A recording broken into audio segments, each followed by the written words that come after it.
I've lost my spot. I'll find your spot. Oh, Hey!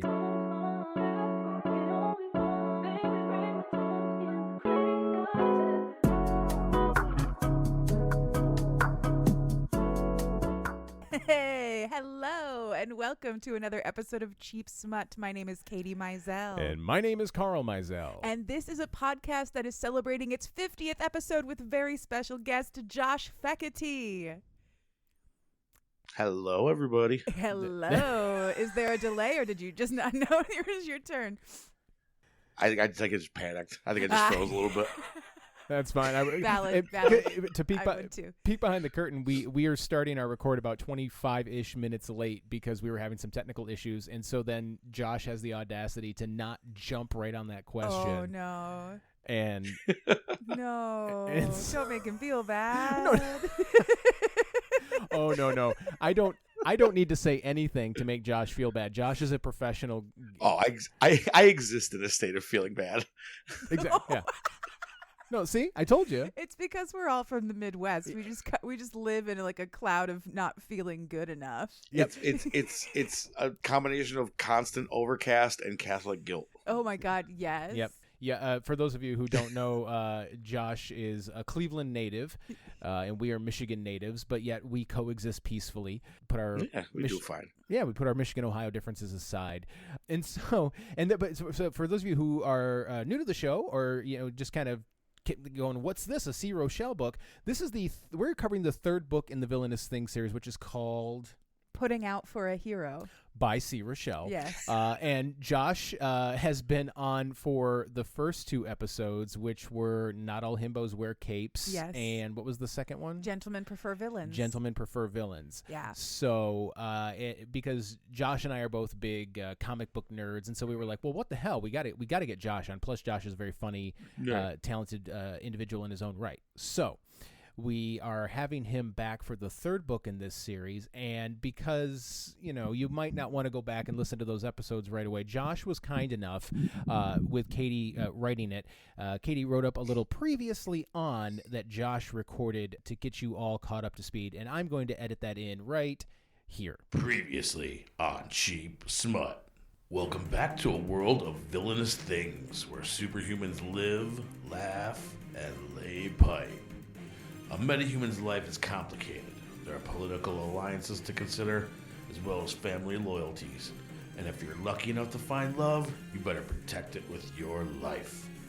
To protect their love, gay Superman Butch Holt and Batman's emo cousin Xander Suarez brought the political structure of heroes and villains crashing down by uncovering the truth. All supes are the same, whether hero or villain. They all share common ancestors. In the power struggle that followed this revelation, psychopath with a deadly touch, Wolfgang Suarez, swept in as the new head of the Suarez clan, found kinky love with a psychopath he can touch in Simon, and uncovered a decades-old cover-up. The superhumans are descended from ancient alien races who came to Earth to conquer, but stayed and interbred with the locals instead. With all previous threats and parents eliminated, the Suarez clan are moving forward with ruthless resolve.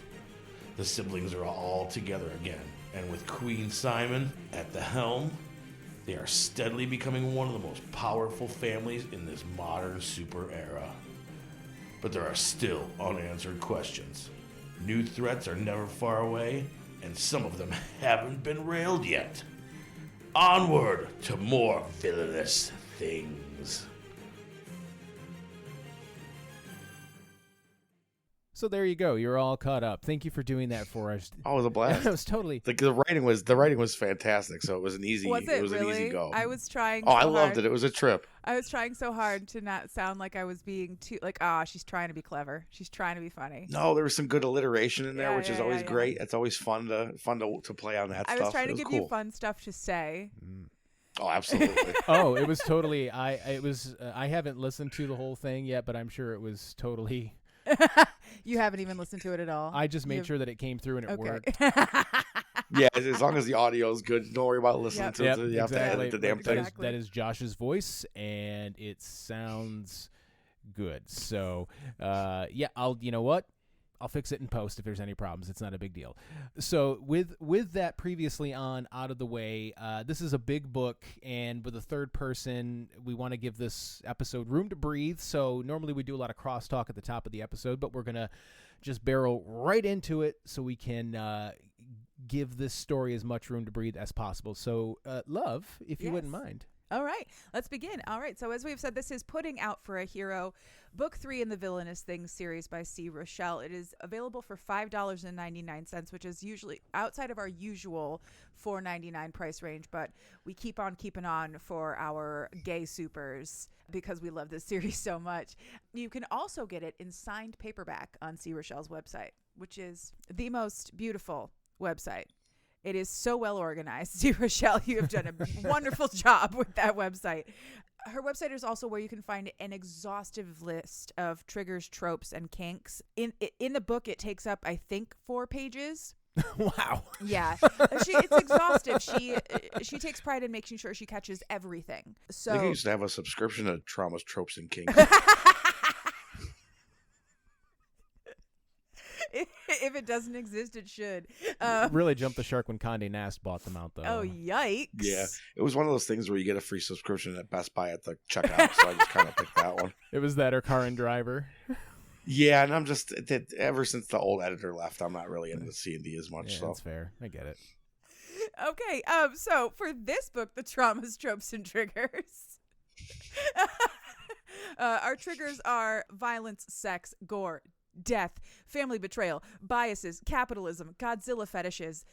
There is so much in this book that could be considered a trigger. Please double check your list.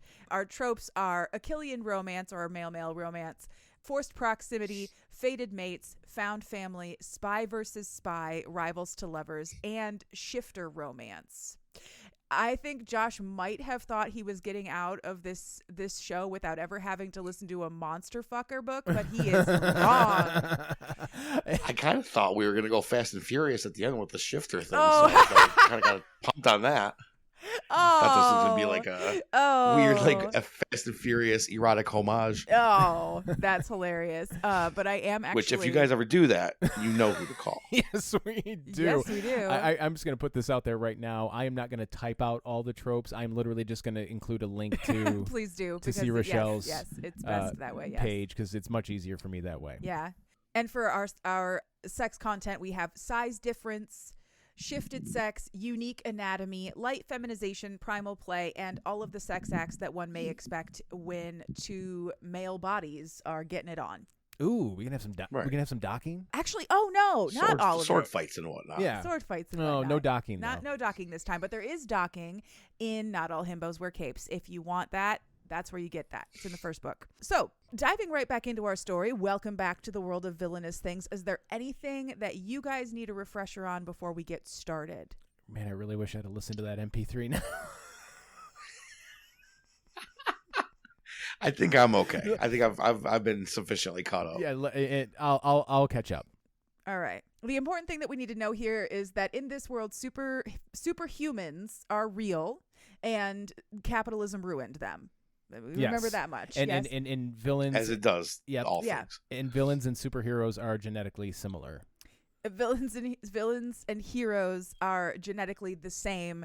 Their differences are entirely political and moral. Gotcha. Yeah. Diving right back into our story, following the family that we will continue to follow through this series, the Suarez clan, are Wolfgang and Simon are now enthroned as the heads of the Suarez clan. Wolfgang is a figurehead. Simon actually runs the show. If we remember Simon, the tiny tyrant mafia queen of the Suarezes. Yes. Yes.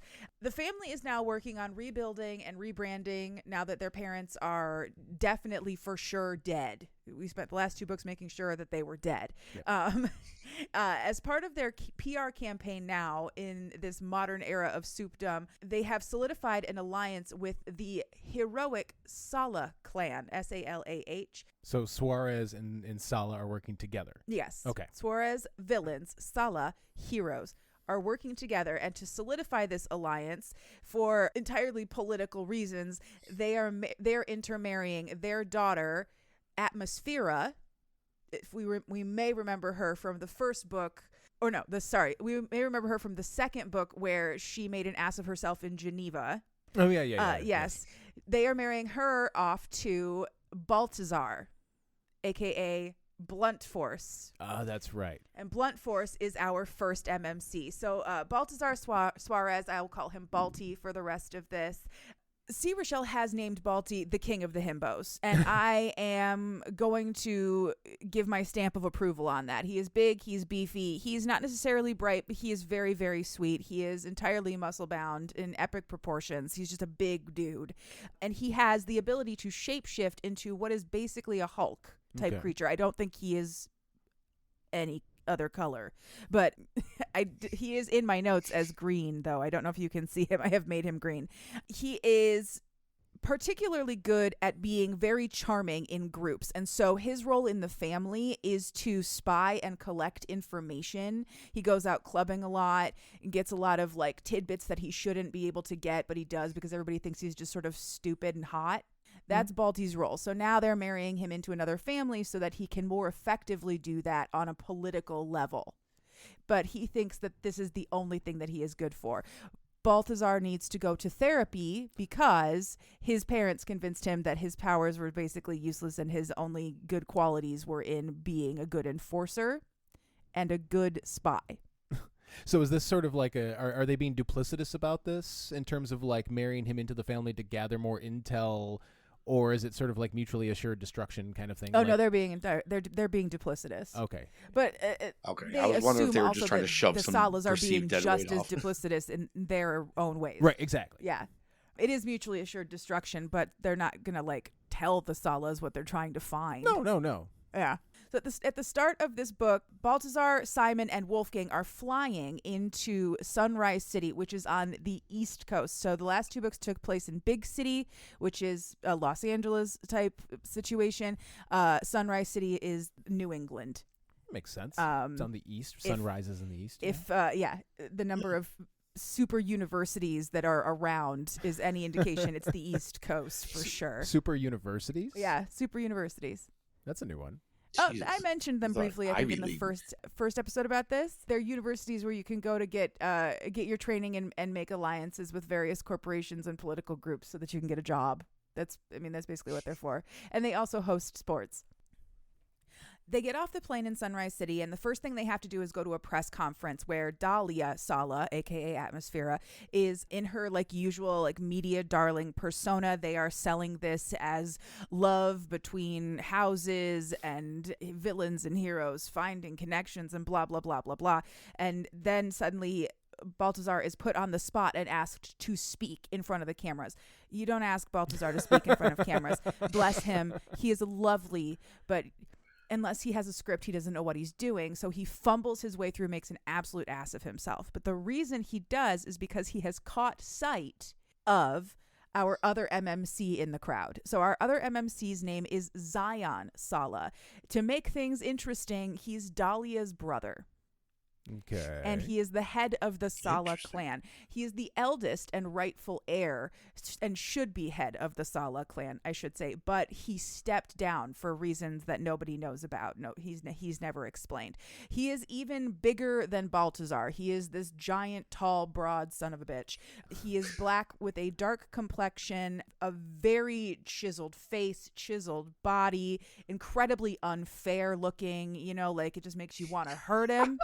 Zion is just like Greek god level good looking. Bigger, beefier, and bigger, beefier, and sexier even than Baltasar. Handsomer. How dare you be more handsome than Baltasar? A broad son of a bitch is how I strive to be referred to. Absolutely. That is fantastic. So Zion's power is that he has the ability to shapeshift into this massive aquatic lizard type creature, which Baltasar often refers to as Godzilla. He's not as large as Godzilla, but he is really fucking big. And he is almost black in coloring with these smatterings of purple opalescent galaxy-like scales. He sounds gorgeous. the thing is that his ability is different than any other soup ability. There is no other soup on the planet who can do what Zion can do. The creature is almost a separate entity that lives inside him, which is why I think of this more like a shifter romance. It's more like it's the kind of thinking you would see in a werewolf, someone who refers to it as his beast. It lives inside of him. It has separate wants and needs. It behaves outside of his, control. This is the reason that Zion needs to go to therapy, by the way, because he has a giant monster that lives inside of him, and he thinks that he's a freak. That's a pretty fair reason. I wonder what the checkbox would be if he went to BetterHelp. Separation anxiety, parental issues, lycanthropy, kaijuism. Dissociative identity disorder. Yeah.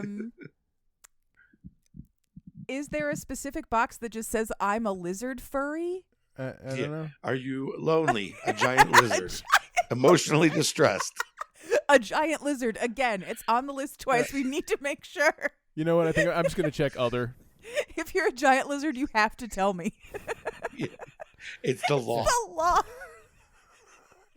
If you're secretly a lizard or a cop, you have to tell me. Yeah. And if your teacher's not there in 10 minutes, you get to go home. Yep. And those are the 3 truisms. 3 ultimate truths. Okay.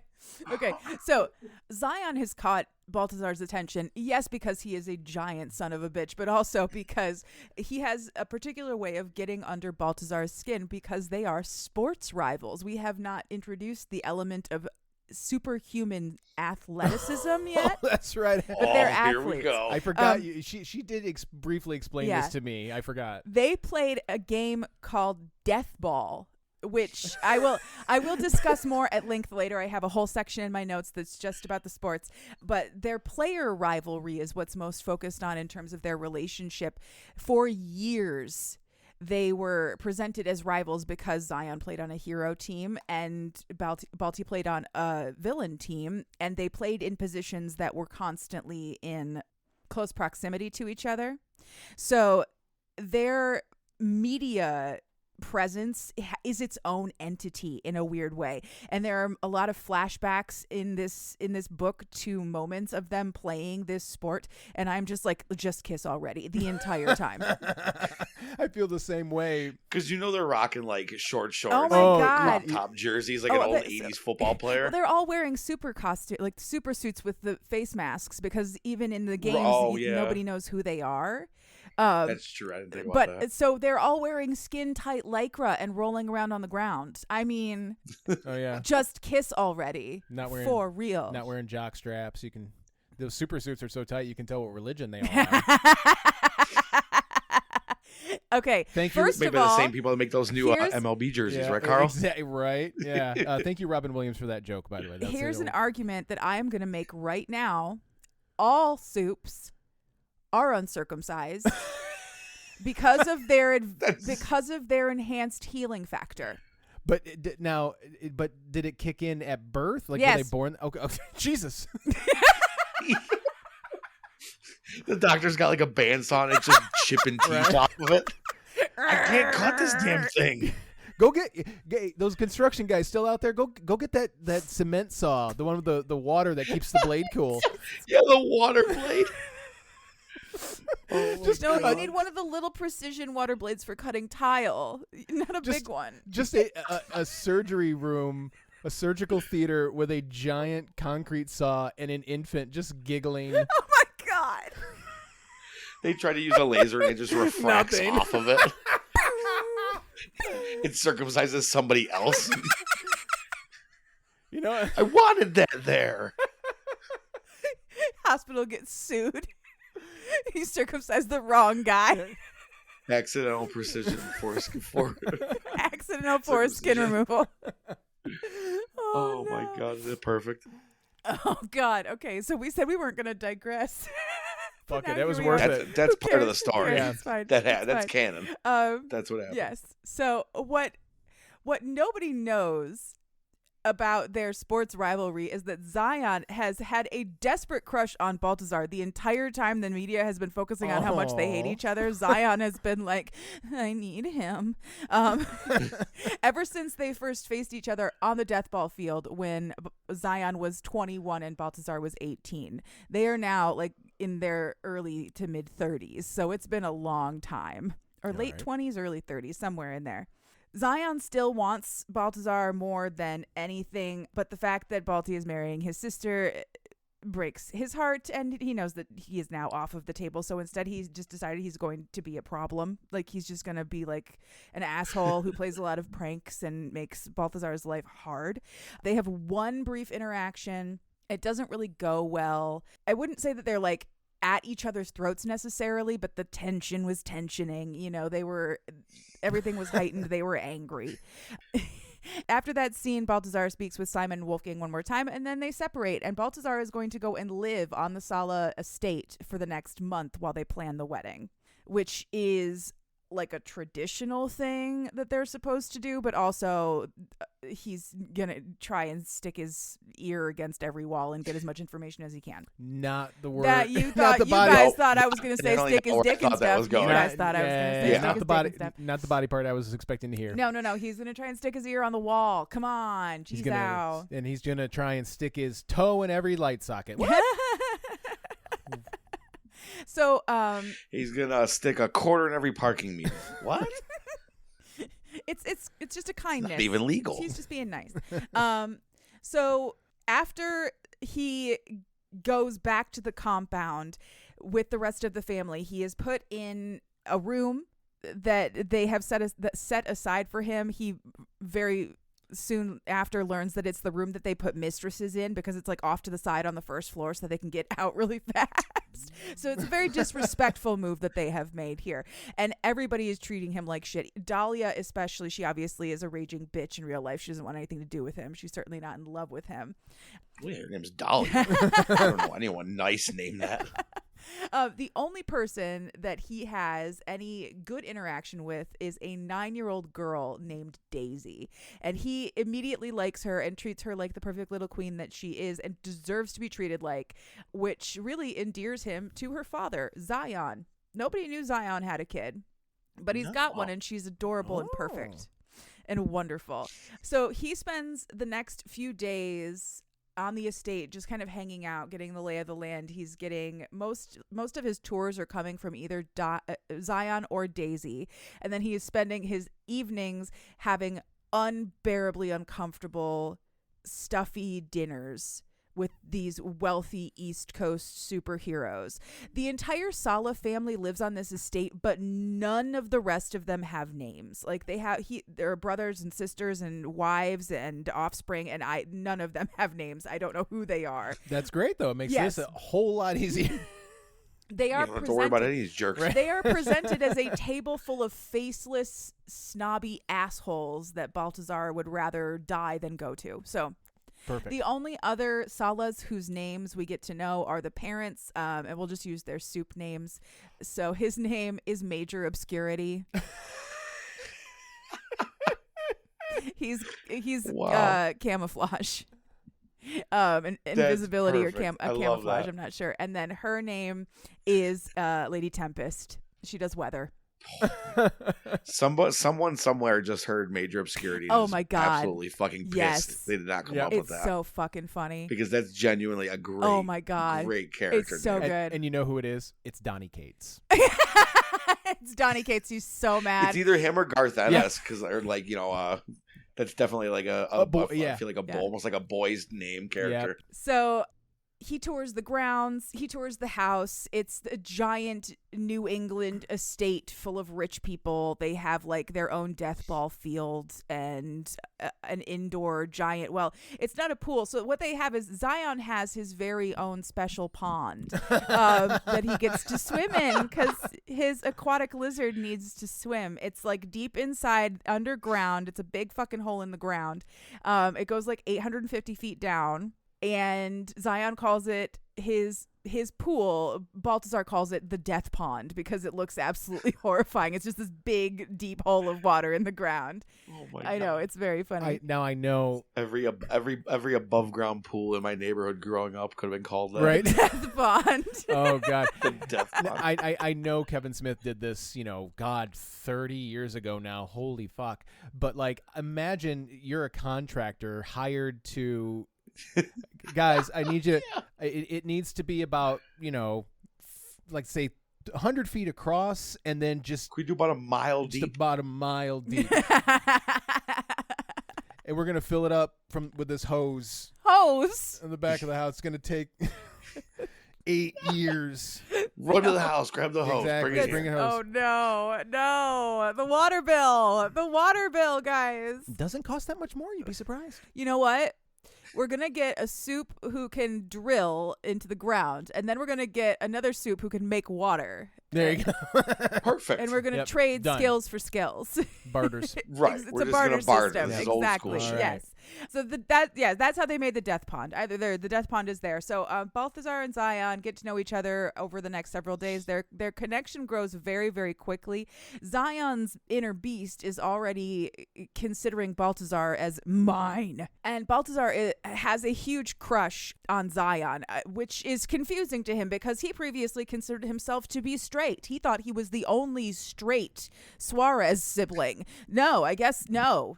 There are no straight Suarezes. We don't do that here.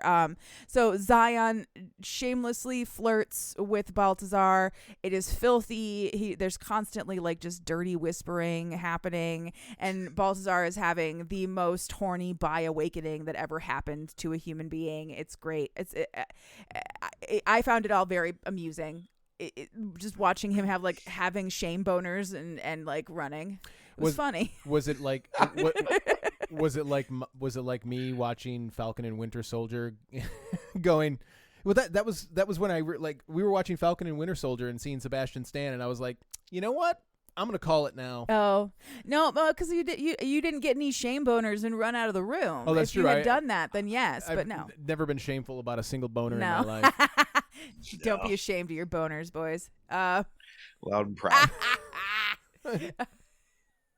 So over all of these interactions that we are having over these several days, we are establishing all of the kinks as well that we're going to be working with within this relationship. So Zion is the top and Balti is a bratty bottom. They don't switch. They're locked in those positions. Baltasar is super turned on by Zion's lizard form.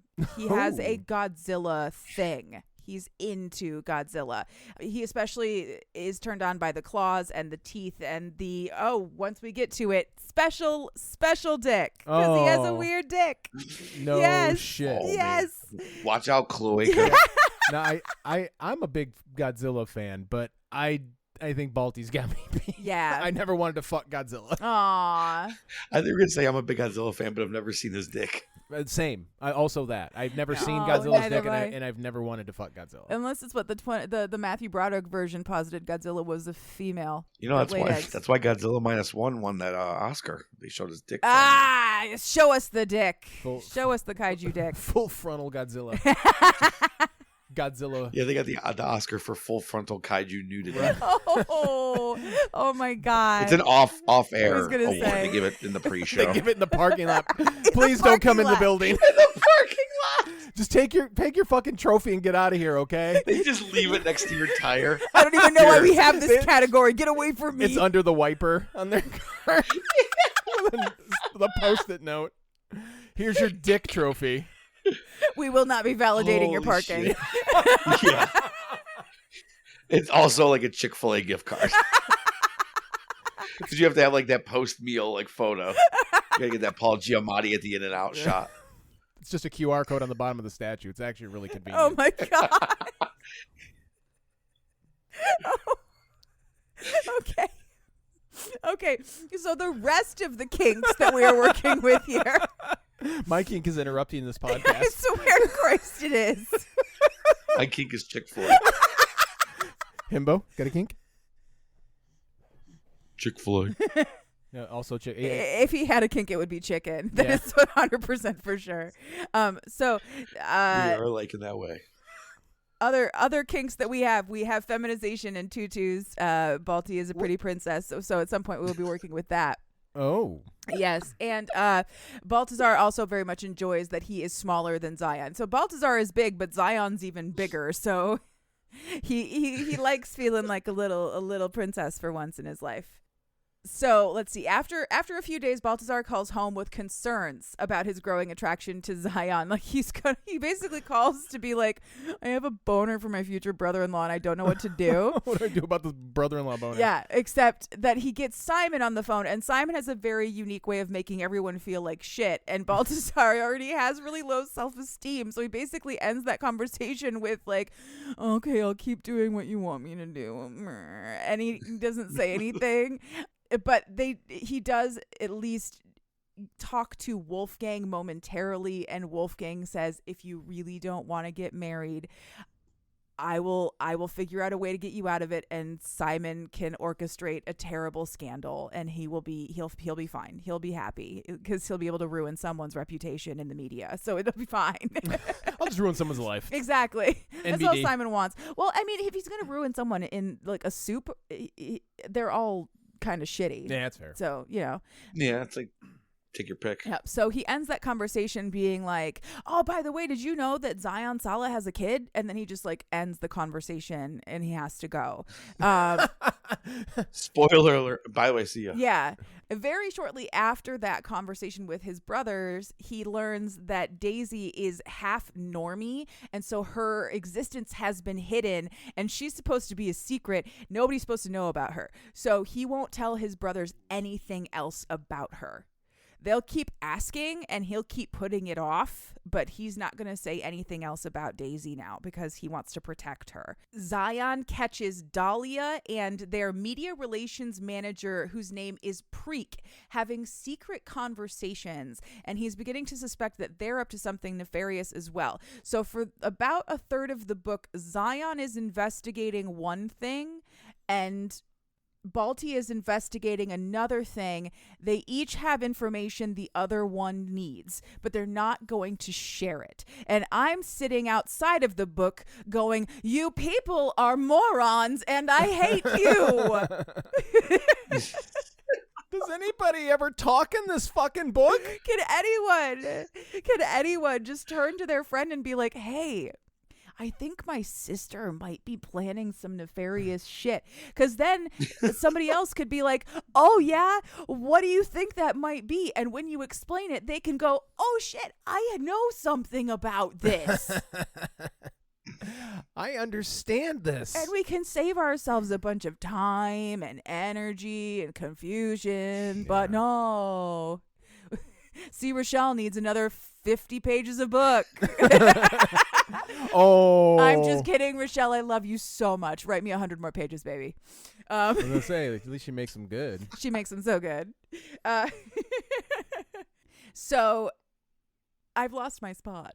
I'll find your spot. Oh, hey! Thanks. Oh, nice. So one evening after after a particularly bad day where Baltasar is like, I just need to do something fun and get out of my own head for a while, Zion takes him to the family tarmac, which is a thing, and they race motorcycles down the tarmac. I was going to say go-karts. I was so close. Oh, it would have been more fun if it was go-karts, but no, it's like fancy motorcycles. Especially when you said family, and I was going to be like, fun center? Yes! For go-karts? For go-kart, for skee-ball? I was just going to say, they go to the tarmac and play superhero skee-ball. Yeah. Yes, superhero bocce, superhero bowling, something, but no, they have to like race Ducatis, and so they're racing down the tarmac, and then suddenly a flight comes. The family jet comes in, an unexpected arrival, and so Balti, being the idiot he is like, I think I can make it under there before it takes my fucking head off, and Zion has to shift mid-race, dive off of his bike, grab Balti, like roll across the pavement. And he ends up like road rash to shit and unconscious, and like with a little baby Balti in his arms because he protected him, but Balti has to carry him back to the house so that he can get cleaned up because now he's an unconscious lizard man. I just love the idea of a large man jumping off a motorcycle and like in midair transforming into a kaiju. Yeah, like, that's basically what he did. Just like to snatch up his boyfriend because his boyfriend was being an idiot. So Balti sits at his bedside. One of my favorite tropes, the sitting at the bedside and waiting for them to wake up. I don't know why. I love it. It's the like mini trope. I'm just like, oh God, the delicious torture. But when I do it, it's creepy. Well, no, because you're not waiting for me to wake up from a coma. You're waiting for me to wake up from a fucking nap, dude. Give me a little bit of a break. Are you awake? I wasn't waiting for you to wake up. I just sit like this sometimes. So I listened to our other 2 episodes in preparation for this, and I would like you to know this is the second time we've made a joke about Carl just watching me sleep because of I feel like that. I was gonna say that felt very familiar. Yes, we were repeating a bit. Hey man, when it works, it works. So Balti sits at Zion's bedside and waits for him to wake up. He takes all of the like disapproving stares and lectures from various Salas who come in to just like be disapproving around him until eventually he climbs into bed with Zion and watches him sleep in his, again, full lizard form. So he is picking up the sheet just because he needs to see. He just needs to see what the lizard dick is. Like, what's the dick situation? And that is the moment that Zion wakes up because of course it is. I was gonna say it can't be external. It can't just be dangling. No, it's just a regular old dick. Yeah, she's got a regular old dick. I mean, it's not regular. It's special, but it's not internal. Oh, well. It's like braided or something? Braided? No. Yeah. Oh, my God. I like how that's weird. Yeah. That's, again. We're talking about a dragon guy with a hanging dong. Yeah. And somehow the braided part is the weird thing. No. One of her kinks is just drawing the weirdest fucking lines. No, it's not even that I drew the line. I just never imagined you could. I was imagining a whole thing because I was thinking how much length you would need in order to get a proper braid because, like, you can't braid unless you have at least a certain length, and then the girth makes it different. And then you have to consider how it's going to change when they get hard. Is it going to stay braided? If so, how? Because it could unfurl like a helicopter with enough pressure. I can hear C. Rochelle furiously taking notes. 3 dicks is a little more. Would that be a cock of 9 tails? 3 dicks is a little more than I'm used to in a book, even. Like, so 2 is I'm used to. 2 is kind of normal. Yeah, there's 2 on the podcast right now. Yeah. 3 though. Me, Josh, and Himbo. You're surrounded by dicks. Little boy. Oh my God. So Zion wakes up and things get very horny. Basically.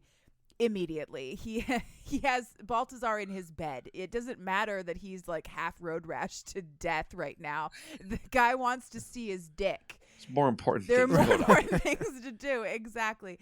So things get, like I said, they get horny, but Baltasar is still very conflicted about whether or not he's gay, etc., blah, blah, blah. And ultimately what he ends up doing, he ends up jacking it while Zion in lizard form watches, which he is so into. Imagine it's probably better eyesight. I was going to say, right? But imagine jerking off in front of Godzilla. The pressure.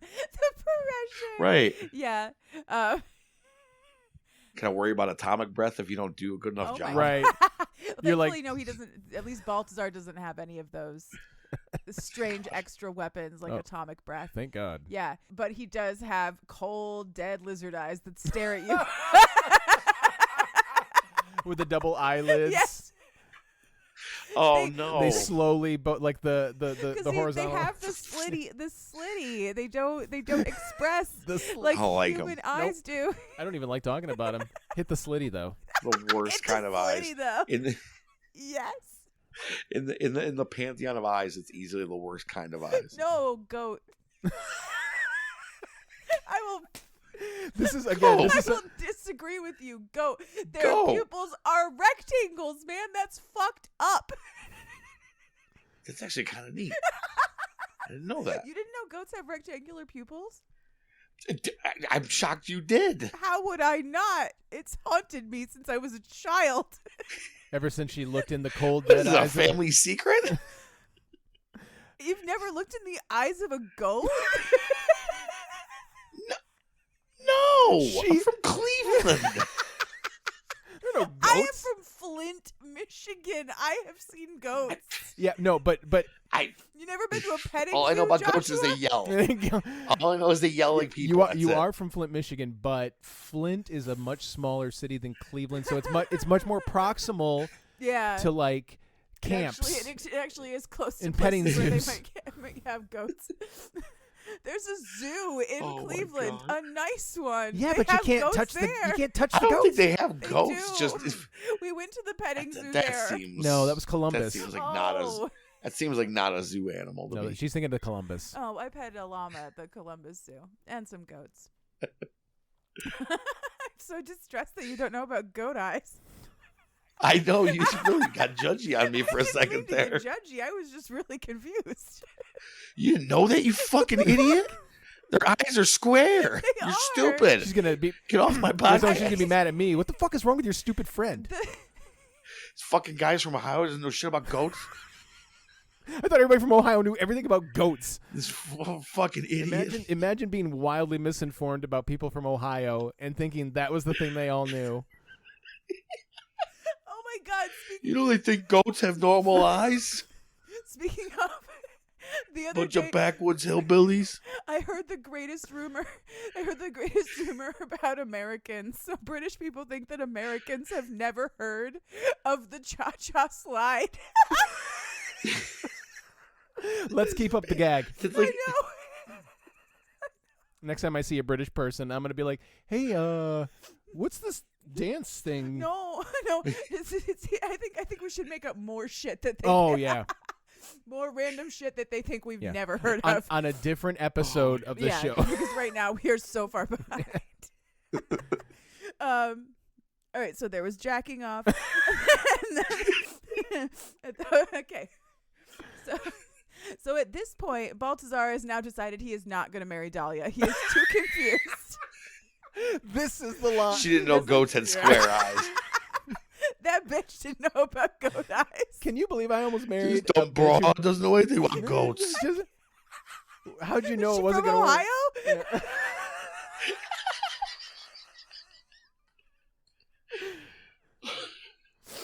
Okay. So Oh, fuck. Zion has decided that Baltasar is his mate, so he is certainly not going to let this wedding happen either. They're going to figure something else out. Imagine Godzilla stopping a wedding. Imagine the end of The Graduate, but instead of Dustin Hoffman banging on the glass, it's Godzilla out there just crushing. If you have any reason to dispute this wedding, speak now or forever hold your peace. And Godzilla fucking walks in.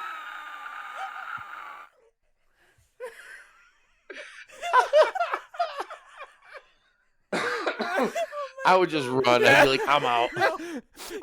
We gotta go back. Why? We didn't sign the registry. Quick cocktail for the road, and I'm out of They here. won't know we were there. We have to sign the book. It's the third time this year Godzilla's done this shit.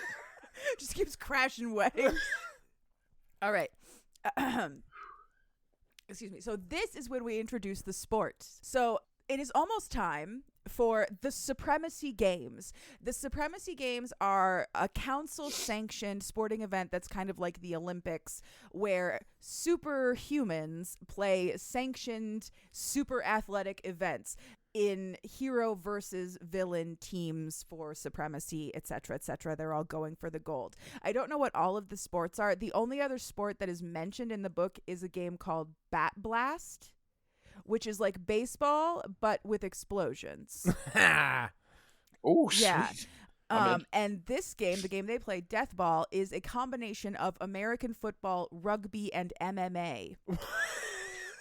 Yeah. Wow. It's incredibly violent, and it's about moving a ball around. So, yeah. Baltasar plays the position of grabber, which is a lead defensive position. And when he played, Zion played in the position of long shot, which is the quarterback kind of position. So that's why the rivalry was so intense. Zion was constantly running from Baltasar, who was constantly grabbing him, etc., etc. Every time they're on the field together, the crowd just kiss already. Boom, boom, boom, boom, boom. Seriously, there's talk of like all of the times that they ended up on the ground with like like Zion grinding into Balti's ass cheeks. And I was like, the entire crowd was there to see you fuck, and they didn't get their money's worth. What are you doing? Yeah. Why are they not boning? We're performing extremely well. Why is everybody booing? I think it's because we're not fucking. Yeah. Get naked! He grinds them so hard, there's just a body imprint in the field. Yikes. Damn. So for the Supremacy Games, Baltasar is now on his media circuit. And in his very first interview of the season, he very strongly shuts down any interview questions that have to do with Zion, the fact that he lives at Zion's house now. They want to ask anything about it. He is like, no, absolutely not. You respect his privacy. End of discussion. And that is the moment, because Zion is like watching this interview while he's like running on the treadmill or whatever. That is the moment that this relationship goes to the next level for Zion. Like he defended his privacy to the public. Marry me immediately. So Baltasar comes home from that interview and he's carrying bags of shopping for Daisy, because I don't focus on her a lot in my notes because there's a lot to cover and most of her scenes are surplus to requirements in terms of plot, but she's the sweetest little baby. God, I love her. And so she Did you say she's about 9? She's 9. She's 9, okay. Yeah. So Baltasar has brought home a bunch of clothes for her and a shirt for Zion that says "I'm with stupid" with an arrow that points straight down, and a shirt for Daisy. How has no one made that shirt yet? I'm sure they have. I have a similar shirt. It says, I hope so. It says "I think he's gay," but it points right up. So this is also where Daisy gets a shirt that declares that she is the lizard queen. She's the lizard queen. God, I love her. So while they are doing this like fashion show with Daisy and having dad time, this is where Zion fills Baltasar in on the relationship that he had with Daisy's mother. So Daisy's mother was a woman named Mickey. She was a normie. They had a relationship, obviously had a child, but by the time the end came for them, they were not living together anymore. He loved her very much, but she wasn't his soulmate or anything. She died of cancer, and he has been raising Daisy alone ever since. The only reason that he stays on the family compound is so that Daisy can have the best life that she has, can have the best life that he can give her, regardless of the fact that none of his family accepts her because she's half normie and they're classist and racist, just like everybody is in this universe. What happens after this is that Zion, Baltasar, and Daisy very quickly become a tight family unit. Whatever's going on between the men is secondary.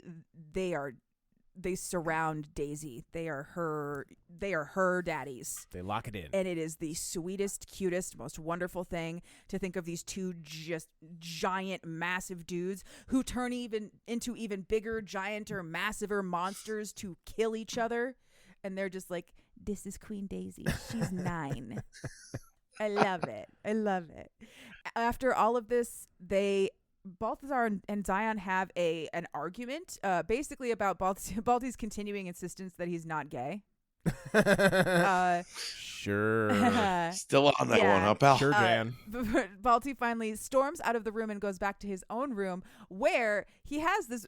I don't know why he made this choice, boys. Don't ask me. I can't figure it out. So he makes the decision to wrap his dick in this fancy lizard grip tape that's meant for bat blast bats because it has the same consistency, feeling, texture, and scaly look as Zion's dick, and he wants to know what it's like to have a lizard cock, so he makes himself one.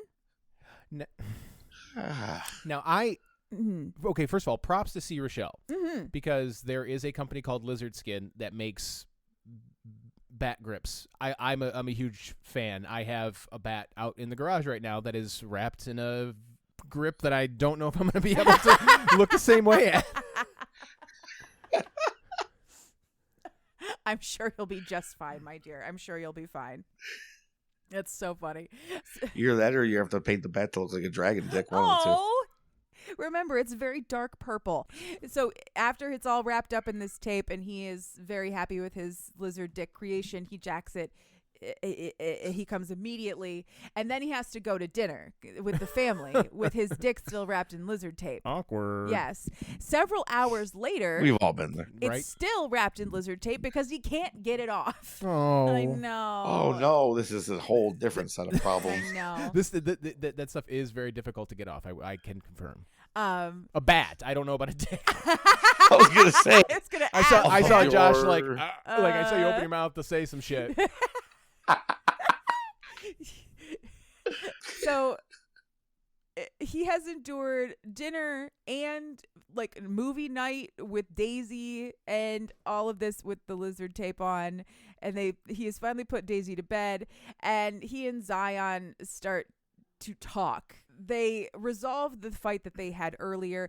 Things get very horny again, and Balty's embarrassed, but eventually does show him what he did with his lizard dick. Oh no. And Zion is just flattered. He's like, "Oh, you wanted to have a dick like mine? That's great." And then so this becomes Baltasar's first frauding session. So Zion jacks both of their dicks in one hand at the same time, but he has to like semi-shift his hand to be large enough to fit the two dicks because he also semi-shifts his dick sometimes to make it more lizardy, and so he has to have his big lizard hand to get everything like in the trying to carry fist at once. Like trying to carry 2 Cokes at the same Yes. time while you're bringing a bag of chips to the living room. It just doesn't work. I always got to kind of like clutch him in the elbow kind of thing. Right. I just go for the armpit. Yep, there you move go. is usually There the you go. safe bet. I can absolutely all hold it does is 2 you dump Cokes them in on the one couch. hand because I have the death grip of all women who were not afforded pockets. Yeah, that's true. Yes. You get from the bottom. Yeah, Yep. exactly. Or actually, it's actually a lot easier if you do them both from the top. Yep. like The top. that. Yeah. And then you can put something between your knuckles as well if you want to hold a third thing. That seems excessive. I But have again, no pockets. Again, no pockets. I have skills. I can carry like half of my life up and down the stairs in one hand, and a child on Lord, my that's arm. so much stuff. Yeah, it's just a skill that. Yeah, it's- well, see, that's we call it the operative thing the is death you have the claw, kids, so yeah. you have no choice but to learn how to Yeah. like MacGyver everything in one arm. Exactly. All right, so back to the frauding this time. So they jack off.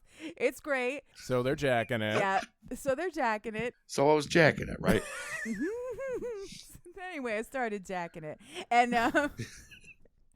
so Balty's mind is blown by this. He thinks it's absolutely fantastic, and he opens his mouth to say as much after they're all done.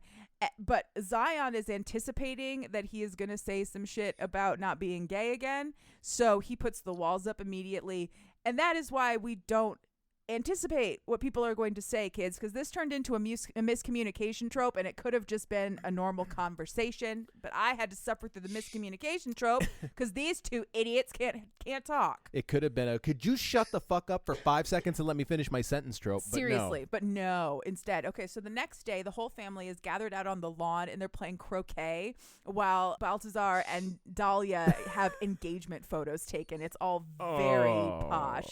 This sounds like the worst day. Oh, God, yes, it's awful. And Zion is sitting on the lawn seething while all of this happens, and eventually he starts shit. He becomes a problem. He doesn't know how to, express his emotions like a big boy. So instead, he and Baltasar ultimately end up having a brawl on the lawn. And they have to pay a lot of money for the photographer to suppress those photos. They never get to use the engagement photos. Oh, man. Mostly because the fight turned into fucking. It got really horny. That was part of the problem. Like, it got super horny. So after the fight is broken up, they get taken inside to have a dressing down by Lady Tempest, who basically tells them that this marriage between Baltasar and Dahlia was not a requirement of the clan alliance, and they are keeping him here as a sign of goodwill. They don't have to do that. She has said this as a threat. Like, you don't have to stay here. Like, I don't have to keep you here. Yeah. But all they heard was, you don't have to get married, boys. You can fuck. Like, that's all they heard. So now they're going to have to figure out a way to get out of this wedding. After their fight, and they've made up to try and mend some fences and to go out and have a good time, Zion takes Baltasar to a strip club called Lycra and Lace, which is a soup-themed strip club. Oh, boy.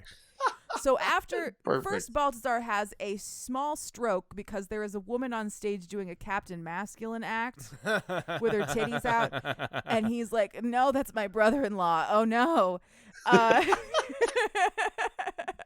But eventually he and Zion go into a private room where he learns that Mickey used to work here. Mickey was a stripper, Zion's deceased former partner. She was the darling of this club, and she had the most popular act, the Blunt Force Act. So she was... Oh, boy. It is heavily implied that Zion fell for Mickey because she did a blunt force strip act. Oh. Like, he was just so into blunt force. Yeah. And now he gets to fuck the actual blunt force. Wow. Oh, I God. mean, when you have a type. I mean, I know, right? Some real manifestation right there. Right. So they get into this private room. A tribute performance of the Blunt Force Act is put up on stage because Zion is there and like, it was Mickey's and they're going to do it for I don't know. You remember our dead friend? Her husband's here. We're going to do the strip number he liked the best. We're going to pay tribute to our deceased stripper friend. I know it makes sense and it's very sweet, but the puritanical part of my brain is just going like, no! Now on the main stage, we're going to have a moment of silence, ladies and gentlemen. Give it up for... But the DJ's still playing AC/DC. Right. Yeah, Thunderstruck's is slowly timbering in the background. In a minor key. Ladies' night. Ladies drink free. Thunder. Respectfully. Respectfully going back to the story again. So they're in this private room. The Blunt Force Act is going on. Another stripper who is a friend of Zion's is in the room. She's like she's doing drink service for them or whatever. Zion pulls his dick out and she starts playing with it. Now, this was a calculated move apparently on Zion's part. He was trying to get Balti to be so jealous that he actually like committed to the claiming of Zion in any way.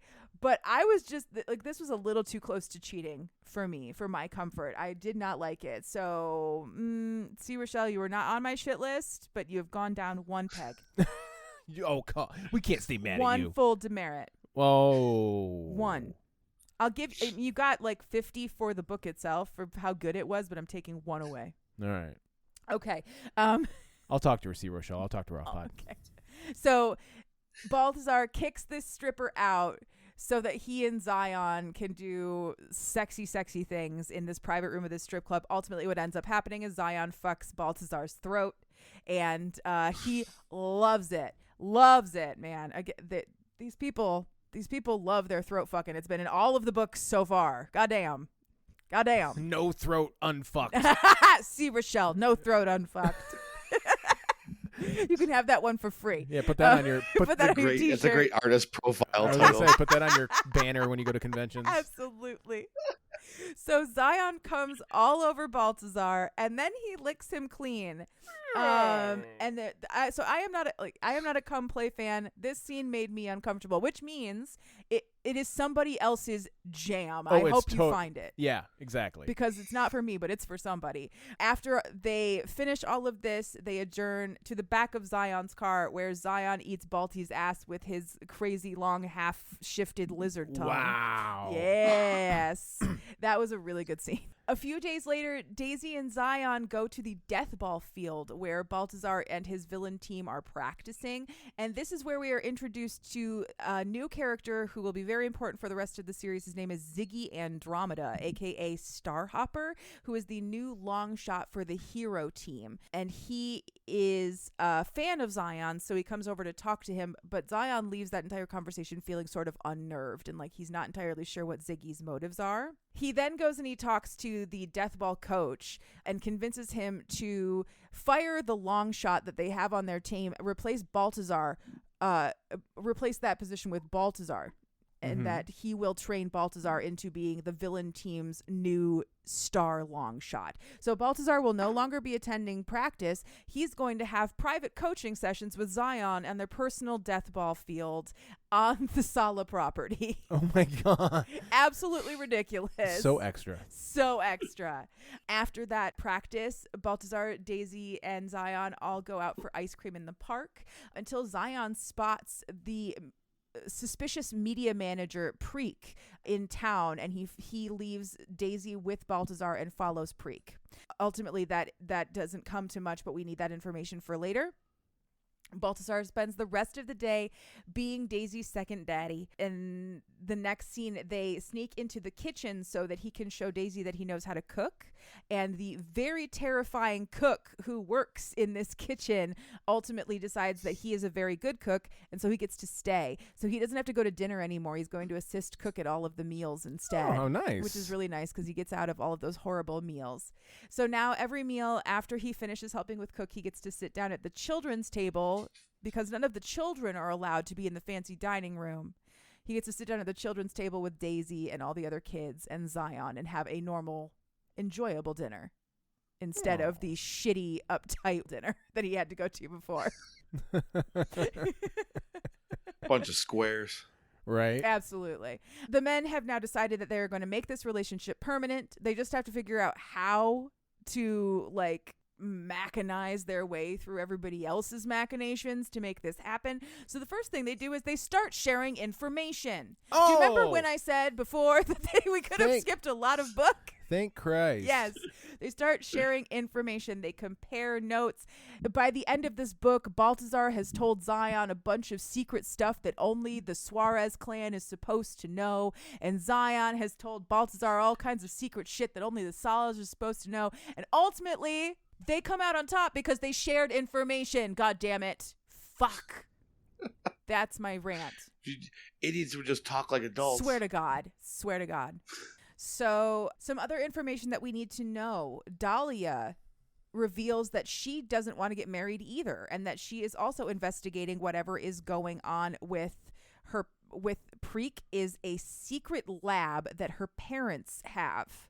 That's what we don't know about from her. So her parents have some kind of secret laboratory that Preek discovered that she and Preek are trying to infiltrate. All right. She's been keeping this information very close to the fucking vest. Seriously? For some reason. But now we have that information to go with as well. The next morning, Baltasar receives a call from the clan, who are uniquely pissed because...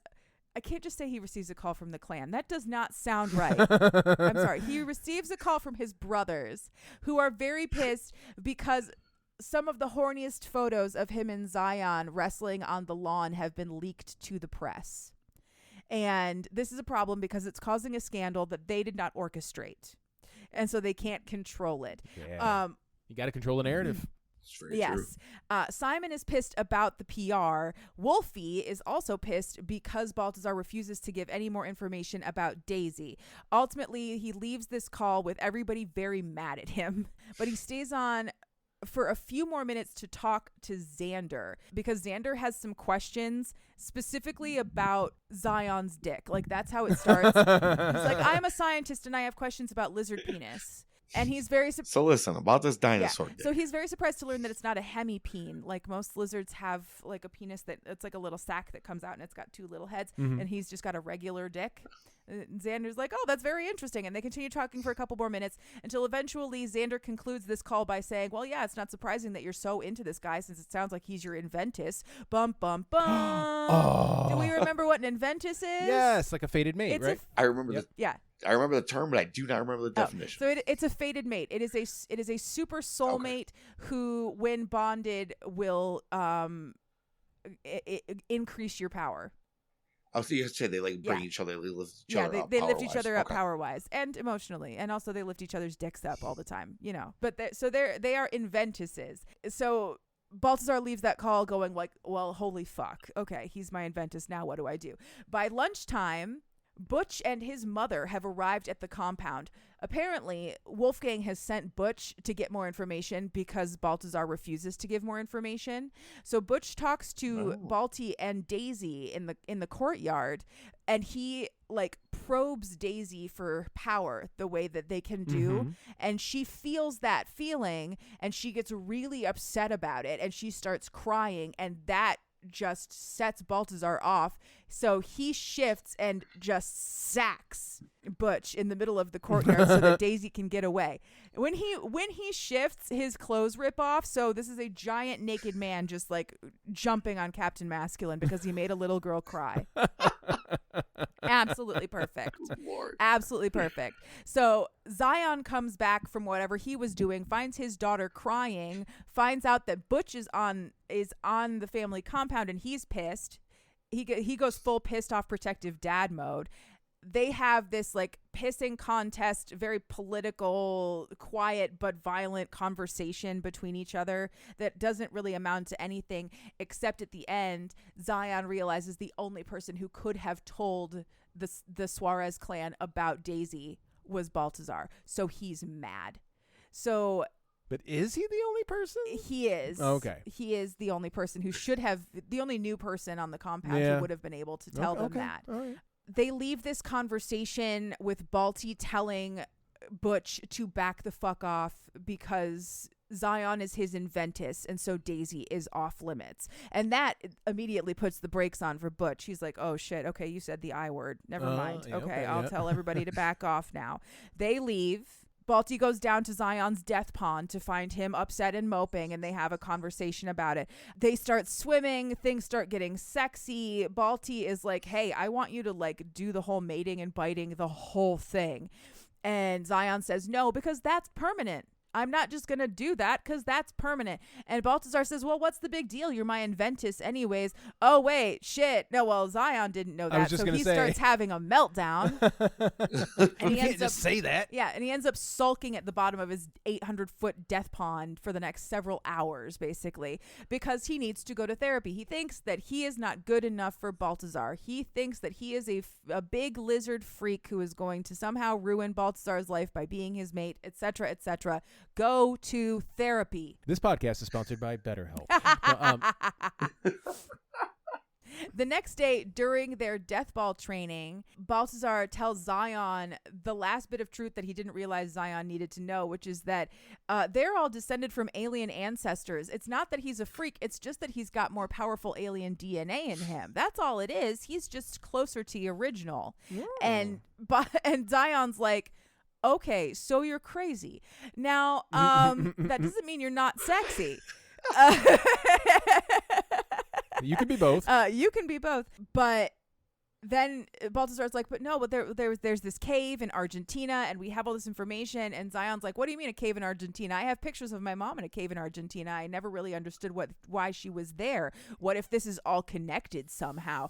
It goes all the way to the top. It goes deeper and fucking deeper. Get your red string out, etc., etc. But before we can do any of that and connect the rest of the dots, it is time for them to have mating sex. Oh, thank God. They are finally going to do this. They're out on the death ball field right now, and they're gonna have mating sex. So what ends up happening is Zion gives Balti a 5-minute head start to go running off into the woods, and then he's gonna chase him down. Oh, a little primal play. Exactly. So that's what he does. And Balti goes full out. Like, he half shifts so that he can go faster, so that he can get further into the woods. He's not letting Zion win. At one point, he like dives into a big mud puddle and just starts coating himself. I was gonna say he went all full predator. Yeah, and like hiding under a bush so that Zion passes by him and runs further off into the woods, and he thinks, okay, I'm gonna start hunting the hunter now. I'm so funny. I'm so clever. But Zion immediately tackles him to the ground and is like, you thought you were going to outsmart me? You thought you were going to outsmart Godzilla? Look at these cold, dead lizard eyes. I can see anything with these things. You're going to get fucked. So then they I'm have not sex. some goat with square eyes. I can see everything. So we haven't actually talked about Zion's weird dick. So let's talk about Zion's weird dick now. Is everybody ready? Yeah, finally. Everybody ready? Okay. So it is, of course, massive because he is a massive lizard. It is shaped like a normal, like you would expect a penis to be shaped like. So it's your standard cylindrical shape. A humanoid penis. Yep. It has ridges like a rocket pop. So it's like tiered. Yeah. So instead, like when you say ridges, I think parallel to the surface, but ridges perpendicular. Or is that the right way? Either way. So it's got ridges like a bomb pop, and it's got a knot. Oh, go. So Josh, do you know what a knot is? Okay, so a knot. I was gonna say, is that a yes or a no? Do you know what a knot is? I do not. I do not. God damn it. No. So a knot. Well played. Thank you. Is a fist-sized or larger mound of flesh at the base of the penis, which inflates when you're getting ready to come and locks you inside. It ensures mating. Wow, all right then. It ensures mating. There you go. So he's got a knot. So they have incredible sex like this, absolutely, of course, until I think Balti comes like 3 times, and Zion has come like twice. Everybody's they're still covered in mud, by the way, so everybody's just like covered in mud and coming, having an incredible time. Absolutely superb. And then, like in many other shifter romances, to solidify the mating, there is a bite. So Zion bites Balti on the neck, and the mating bond snaps into place. And when it does, another fun thing that we get in fated mates books sometimes like this, they have an emotional bond now. They can feel each other's feelings as separate but distinct emotional entities inside of themselves. They can always feel what the other one is feeling. It's kind of cool. I like that. I always wondered, like, what was it beyond symbolic? The bite. The biting? Yeah, so apparently it is. It is, yeah. Yeah. Usually in Baby and the Late Night Howlers, when they bit, they solidified a psycho-emotional bond. Oh, okay. Same way. Yeah. Yeah. Right. It happens a lot in mating books like that. So once they're all finished, they walk back up to the field, again, still covered in mud and cum, and they run directly into Ziggy Andromeda, who has come to ask Zion some questions. So we get an info dump here. So Ziggy is an alien from another planet. He is also majorly overpowered in this world. He can teleport anywhere in the universe. Ew. Don't like that. In a blink. Yeah, it's crazy. No. So that's troublesome. He has come basically to investigate Zion. Zion, like many soups on this planet, is descended from a primitive race of aliens called Lacertus. And he wants to know why Zion's Lacertus form is so much more dominant when every other soup's DNA has been irrevocably watered down. Okay. So he is here to find out what he can. And Zion is like, great, I will give you whatever information you can if you want to help us figure out what's going on with the rest of this shit. I need to talk to a guy named Preek again, but nobody's been able to find him ever since I accidentally leaked those photos to SNZ. Oh yeah, by the way, it was Zion who leaked those photos because he wanted to ruin his sister's marriage. Oh, so that he could have his own, he could have his man. Look at that. Yes. So ever since those photos leaked, Preek has gone missing. Ziggy Andromeda has offered to find him. And after that, the two go back. They have a quick bath. There is a blowjob underwater because Zion is aquatic. I was waiting for that in this book. I felt like that was a thing that was bound to happen sooner or later. Yeah. With as much like dirt pond and pool talk as we've had. Absolutely. If there's a pond, you're absolutely going to have sex in it, right? Like that just has to happen. And then after the blowjob and they get all cleaned up and everything, they go to Major Obscurity's office to try and find the pictures of Lady Tempest in Argentina. They're trying to connect those dots. And so they're going to go through Major Obscurity's records to try and find those pictures. And while they are searching, Balti is suddenly bitch slapped inside his head by his two psychic twin brothers, Andre and Gabriel, who are giving him instructions, telling him to leave the office. Do not ask questions. We have shit for you to do. And he just has to go and do it. They are also majorly OP. Like they're super psychics. They can get into anybody's head anywhere in the world. All they need Baltasar to do is to find Lady Tempest inside this house and ask her a couple of questions so that they can get her to focus on the specific thing they need the information about. That's all they need from him. They are so OP. So that happens. He goes back. They find the photos. The twins are very appreciative and tell Zion that a couple of things that he needs to know that he doesn't know yet, that we don't need to know either because it's not important to the story. Pause our third act drama for a very hot sex scene in which Balti wears a pretty little tutu and gets fucked in his cunt. Yes. Okay. So yeah, that's the thing that happened. I can't stay on this for very long, but there was a feminization scene. Okay. Well, that's okay. There's something about the word cunt. No matter how many times you hear it, it always just it just shocks. It's so good though. It's such a pretty word. I like it.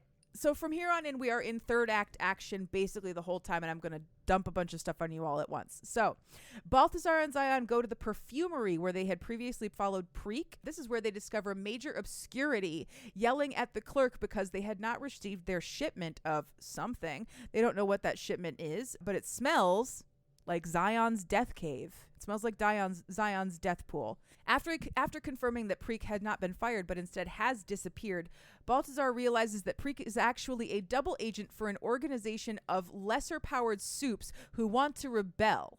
So they introduced a whole rebel storyline. It's crazy. Things are getting really confusing. Baltasar and Zion stow away on Major Obscurity's private jet, assuming that this evening he will be going to the secret lab that they've been trying to uncover. Yes, in fact, he does go there. Unfortunately, Daisy overheard their plan and also stowed away on the plane. Oh, Daisy, no. Daisy. Look at that. No. They have her stay on board. You little scamp. Yes.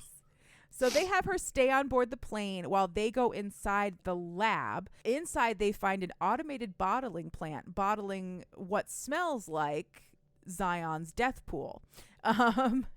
So they collect evidence, they collect photos, they collect pictures of every executive they can find who is currently being yelled at by Major Obscurity in the boardroom.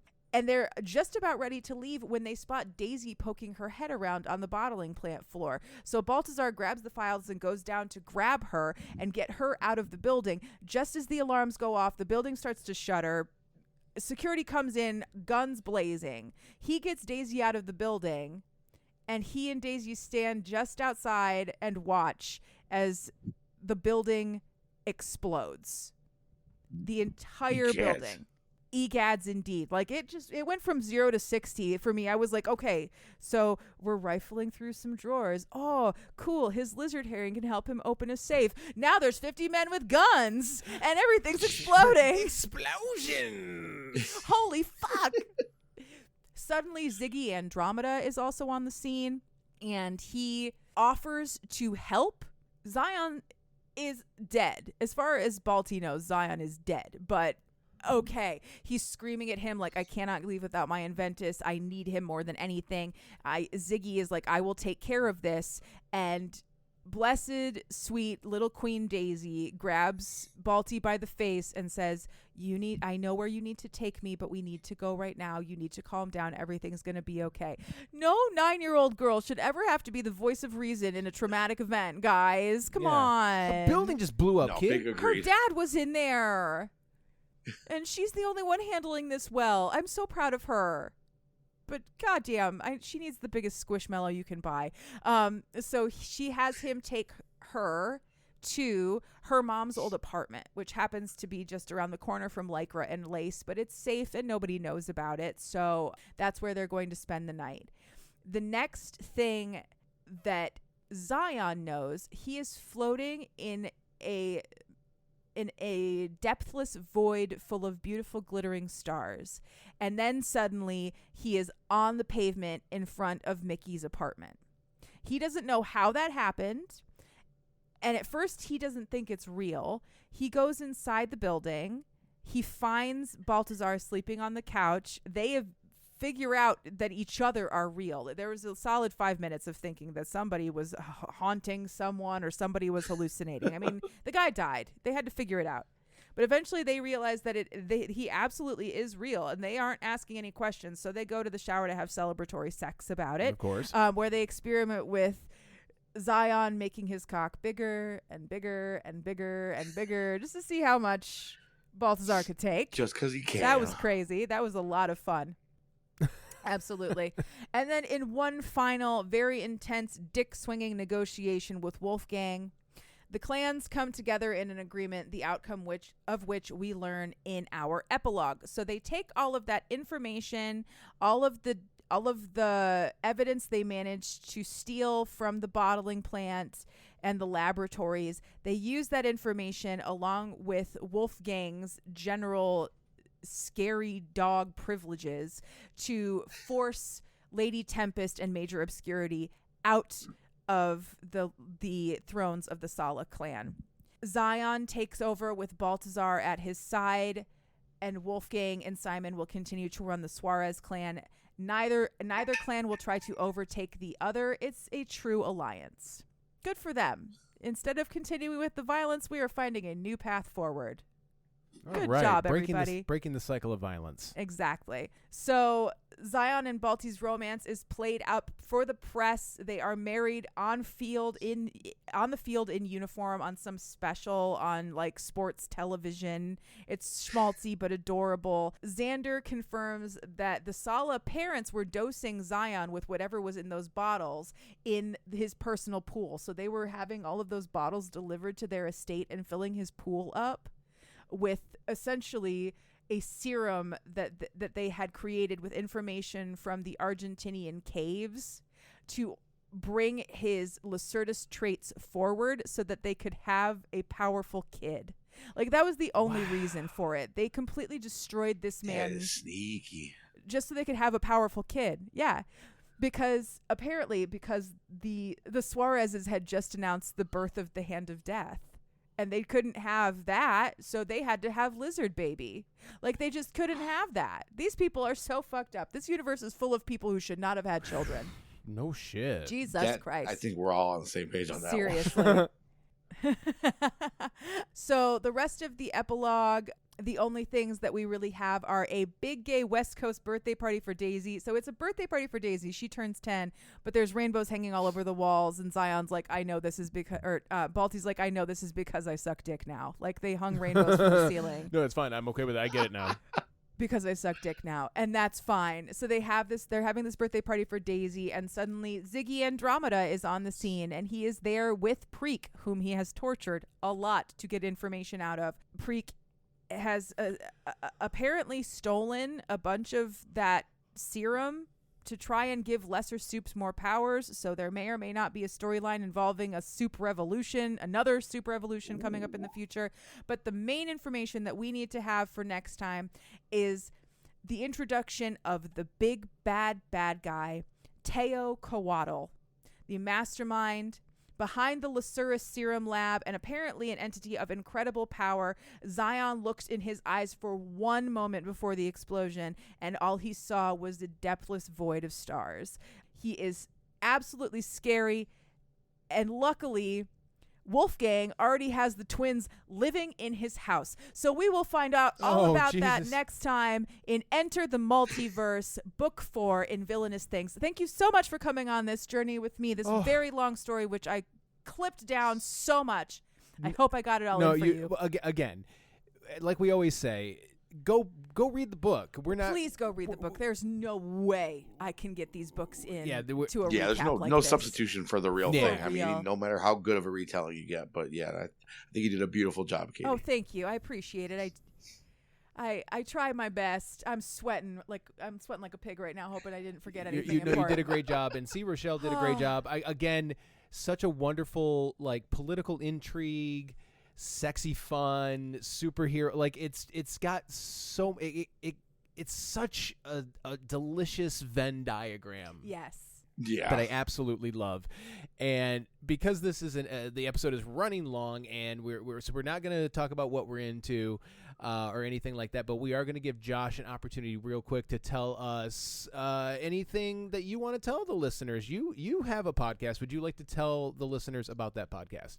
Yeah, if you have any, I don't know what kind of crossover we have into the punk fandom here, but I am on a podcast covering a record label called Fat Records. It's the singer from NoFX, Fat Mike, his label. It's pretty I guess at this point you call it a legendary label. It's been around for 20 some years or whatever.